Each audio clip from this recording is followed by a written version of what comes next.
Recognized. Thank you very much, Chairman Brian Mast, and thank you for your leadership on behalf of the American people, and thank you, Madam Chair. I am grateful for the bipartisan endorsement of this legislation.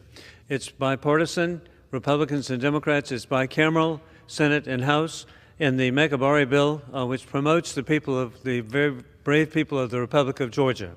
For more than 155 days, the freedom-loving people of Georgia have peacefully taken to the streets in defense of the future and soul of their nation.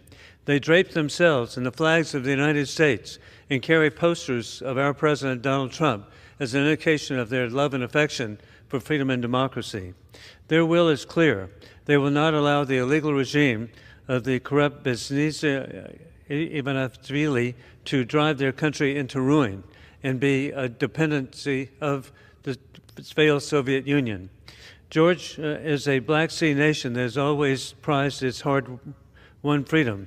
Sadly, the will of the people is being subverted by the illegitimate Georgian Dream regime, an American-hating mafia cabal that seeks to sell the country to U.S. adversaries, including the Chinese Communist Party, giving away practically a port on the Black Sea that should be for the people of Georgia. Also subservient to the regime in Tehran that we know launched attacks against Israel just yesterday, and war criminal Putin, who seeks to make indeed the people of Georgia subservient. The Georgian people are among the bravest and most pro-American in the world. I have had the opportunity with 3 of my sons serving with Georgian troops across the world in Afghanistan and Iraq to see how brave and capable the troops are of Georgia.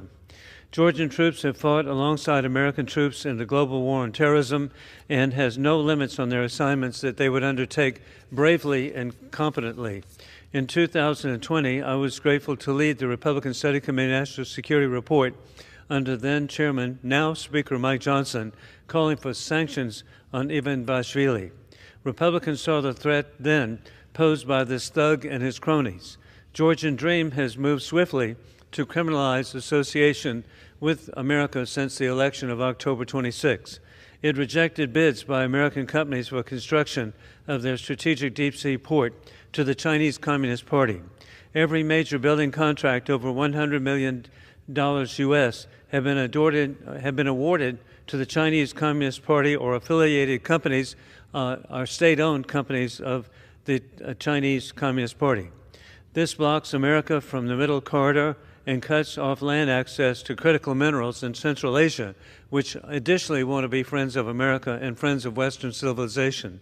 The regime peddles in daily anti-American propaganda accusing top officials of the U.S. government, including President Trump and the very appreciated Senate Foreign Affairs Chairman Jim Risch, of corruption as acting as tools of the deep state. In fact, just last week, there was a statement by a government official that Donald Trump was a tool of the deep state.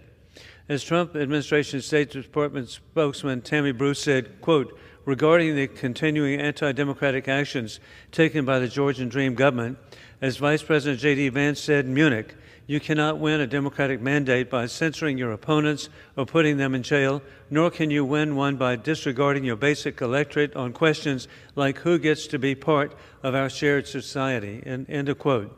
This bill provides for sanctions against Georgian Dream thugs for their illegal actions. It also provides for stronger bilateral ties after confirmation of Georgia's return to adherence to its Constitution.